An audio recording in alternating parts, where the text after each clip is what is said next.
Assalamualaikum. Today we are going to discuss about deforestation in Malaysia. But before start, let us introduce ourselves first. My name is Nurfati Umar binti Mak Fauzi. My metric number is 01 DPM22F1034. My name is Hasha Adlin binti Bari Hisam and my metric number is F1025. My name is Hana Zahira binti Muhammad Zamri and my metric number is F1031. My name is Shankri Anbarasan and my metric number is F1042. An area 100 times the size of Kuala Lumpur has been earmarked for deforestation, according to a landmark study carried out by an environmental group. Rimba Watch, which was formerly known as Rimba Disclosure Project, has released the results of the study entitled State of the Malaysian Rainforest 2023, in which it collated and analyzed data on past and potential future deforestation. Rimba Watch said in a statement that between 2017 and 2021, Malaysia had deforested 349,244 hectares and that a further 2,346,601 hectares of forests in Malaysia have been earmarked for deforestation, an area larger than the size of Perak, Penang, and Malacca combined. It said timber plantations were the biggest driver of past deforestation that could be identified from 2017 to 2021, accounting for 41.6% of deforestation, followed by palm oil plantations, which was responsible for 15.5%.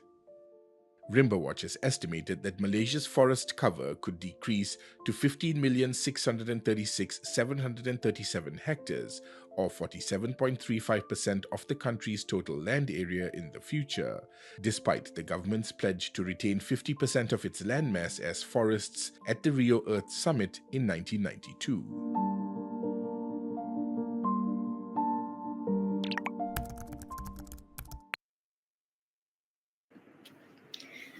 So, deforestation has become a significant environmental issue driven by economic activities such as logging, agriculture expansion, and infrastructure development. Malaysia, one of the world's largest producers of palm oil, has cleared large areas of its tropical rainforest to make way for plantation. This rapid deforestation threatens the country's rich biodiversity, including endangered species like orangutans, tigers, and elephants that rely on these forests and their habitats. Deforestation in Malaysia has several negative effects impacting the environment, wildlife, climate, and local communities. For example, loss of biodiversity.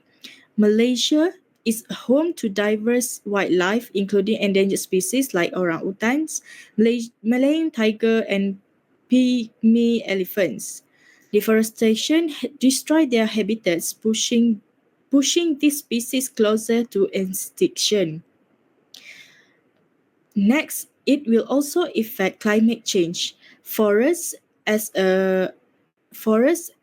as carbon sinks, absorbing large amount of carbon dioxide. When trees are cut down, the stored carbon is released back into the atmosphere, contributing to climate change. So now I will pass the discussion to my group members to talk about the method on how to overcome deforestation. Next, we move to method to overcome the issue. The first one is reforestation activities. Second, adopt sustainable activities. And last, spread awareness. Now, I will pass to my group member to explain about the method to overcome these issues. Thank you for the great explanation, Fatin. Following up on what you just shared, deforestation in Malaysia is both shocking and saddening, as highlighted in recent eco-business reports. Malaysia's eco-business reports shows which are home to endangered species and play a vital role in carbon sequestration, continue to face significant threats from agricultural expansion, especially for palm oil and timber. These activities are not only stripping away biodiversity but also exacerbating the climate crisis. In response, reforestation and restoration efforts have been recognized as key solutions to combat this crisis. Reforestation and replanting trees in degraded or deforested area is a vital solution to counter the effects of deforestation. By focusing on restoring degraded lands rather than converting natural forests into monoculture plantations, reforestation can promote biodiversity. Native tree species are planted, which helps restore habitats and create complex ecosystems that support a wide range of wildlife and plant life. Unlike monoculture plantations that only contain a single species and have limited ecological benefits, native reforestation supports a balanced ecosystem. This focus on biodiversity ensures that reforestation is truly beneficial for the environment and not just a superficial increase in tree cover without real ecological impact. Two essential activities of reforestation are planting native tree species and engaging local communities. Planting native species is crucial because it helps restore the natural flora and fauna of the region, ensuring that the ecosystem can thrive. Engaging local communities, especially indigenous groups, in reforestation effort provides job opportunities and ensures the long-term success of these initiatives. These communities often possess valuable traditional knowledge and a deep connection to the land, which can be utilized to ensure the reforested area are properly maintained. Local involvement, such as in tree planting and monitoring the health of the new forest, ensures sustainable forest management over time. Reforestation also supports Malaysia's climate goals. Forests naturally absorb carbon dioxide, acting as carbon sinks and mitigating climate change. Deforestation not only eliminates this benefit but also releases the carbon stored in trees, contributing to greenhouse gases emissions. When reforestation is carried out on degraded lands that are already affected by logging or agriculture, it can capture carbon, helping Malaysia work toward its net zero targets by 2050. The Greening Malaysia campaign, which aims to plant 100 million trees by 2025, is an excellent example of large scale reforestation. If this program is directed toward degraded lands and prioritize diverse native species, it can make a meaningful contribution to reducing Malaysia's carbon footprint. Reforestation also brings significant socio-economic benefits by involving local communities. Indigenous communities, in particular, have a deep knowledge of forest ecosystem and a vested interest in conserving them. Involving these communities in reforestation efforts provides them with job opportunities in areas like nursery management, planting, and monitoring new forests. This involvement can help diversify rural economies, reducing reliance on industries that drive deforestation, like logging and palm oil production. Moreover, when communities feel a sense of ownership over reforestation projects, they are more likely to take care of these forests long term, making conservation efforts more sustainable. However, to make these programs effective, Malaysia must avoid common pitfalls like creating monoculture plantations for timber. These plantations, while technically green, do not support the biodiversity that natural forests provide. Monocultures are vulnerable to pests and diseases and do not provide suitable habitats for many wildlife species.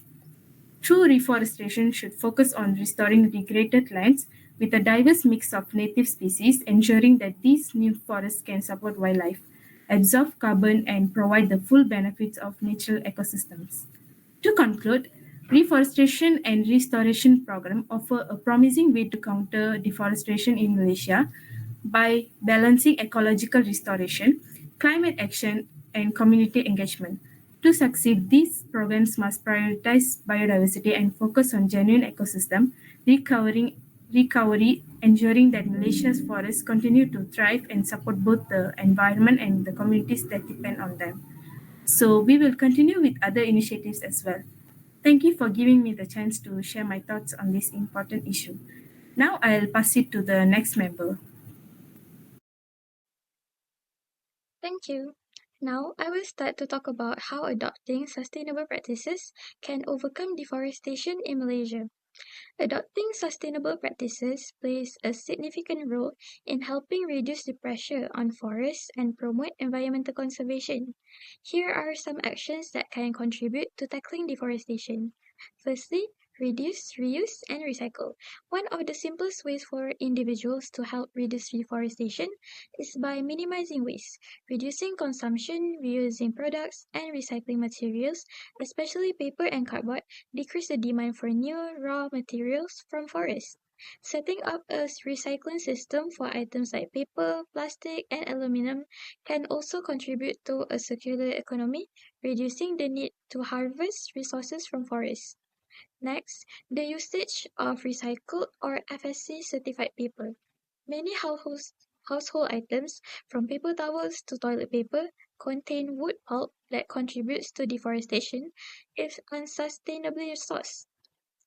By choosing products with the FSC, Forest Stewardship Council certification, or using recycled paper products, households support sustainable forestry practices.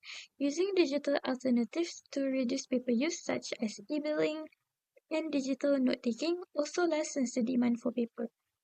Next, buy sustainable and certified products. Look for products labeled with certifications such as the Malaysian Sustainable Palm Oil MSPO label, FSC, or Rainforest Alliance, which indicate responsible sourcing. Buying certified sustainable products such as palm oil, coffee, or cocoa means less pressure on forests and supports practices that protect biodiversity.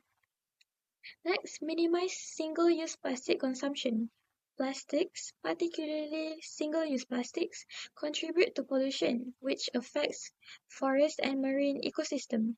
We can reduce single-use plastics by using reusable bags, bottles, and containers. By opting for more durable, long-lasting products, it will also decrease the environmental burden that contributes to resource extraction and deforestation.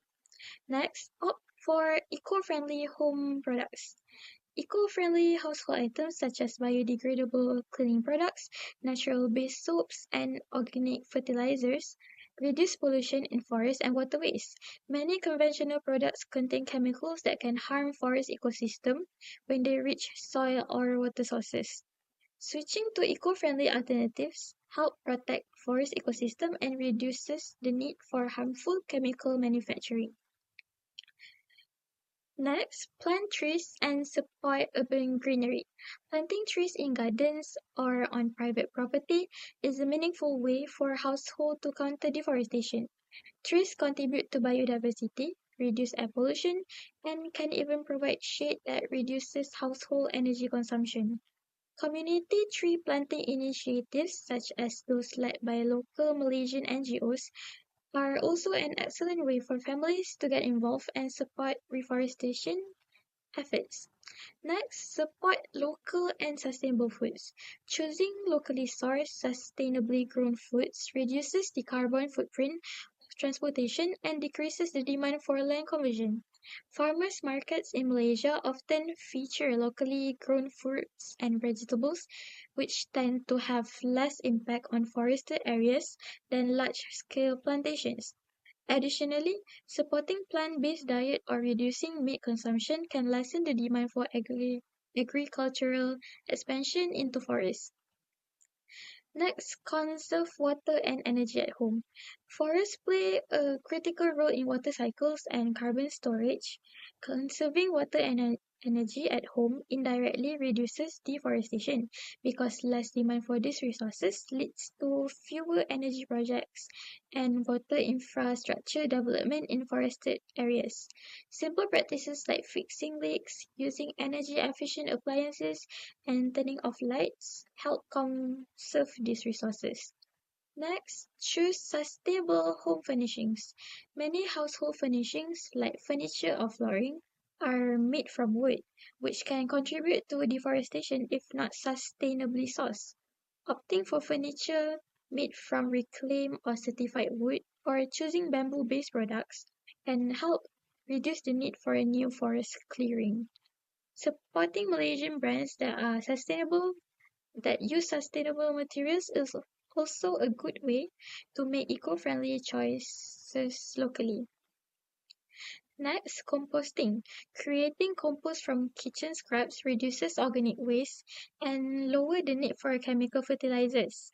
Composting enriches soil and can support household or community gardens, reducing reliance on large-scale agriculture that sometimes lead to deforestation. Composting also encourages better waste management at the household level, lowering overall environmental impact. Lastly, limit driving and opt for public transportation or carpools. Transportation infrastructure can lead to deforestation, especially when new roads are constructed in forested areas. By using public transportation, carpooling, or walking for short trips, it will reduce the need for expanded infrastructure and help decrease carbon emission. These practices may seem small, but collectively, they contribute to reducing demand on forests, conserving resources, and supporting more sustainable systems. By making thoughtful choices, Malaysian individuals can make a meaningful impact in protecting forests and promoting sustainability. Now, I will pass the discussion to my group member to talk about the next method to overcome deforestation. Thank you, Hasha. Now I will continue with the last method to overcome deforestation. The last way of overcoming deforestation is by spreading awareness. The first way is through social media campaigns. Social media platforms are perfect for rapidly contacting a wide range of audiences to share information on the effects of deforestation, including statistics, facts, and calls to action. You can make a specific page or hashtag such as hashtag protect our forests. Learning can be made more interesting by using interactive materials like tests or did you know postings. To increase your reach, you can also urge your followers to share your content. Second is through workshops and webinars for education. You can communicate with those who are interested in learning more directly by holding events. Depending on your target audience, workshops can be conducted virtually or in person. You could cover subjects like the reasons behind deforestation, such as urbanization, logging, and agriculture effects on the environment, such as carbon emissions and biodiversity loss. What individuals can do to contribute, such as cutting back on paper use or funding reforestation initiatives. Last way is through school and community programs. Long-term transformation requires educating the next generation. Develop educational initiatives that use age-appropriate storytelling and also art projects to illustrate deforestation and its effects. You could schedule clean-up days or tree planting days in local areas to give people a means to actually change things. Authenticity and consistency are crucial in all of these approaches. People are more inclined to get involved with and support causes with which they truly identify, particularly if they witness the problems impacting actual communities and species. So now I will pass back to Umaira to conclude about the deforestation issues.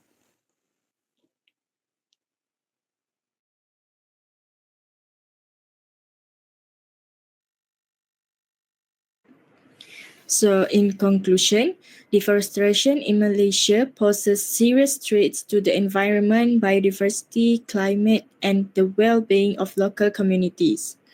While it has fueled economic growth through industry like palm oil and timber, the consequences can cause loss of biodiversity, increased carbon emissions, soil erosion, and disruption of indigenous communities are profound and long-lasting. Addressing deforestation requires a shift towards sustainable development practices that balance economic needs the environmental preservation. These include enforcing strict laws to prevent illegal logging, promoting forestation, and encouraging eco-friendly agriculture.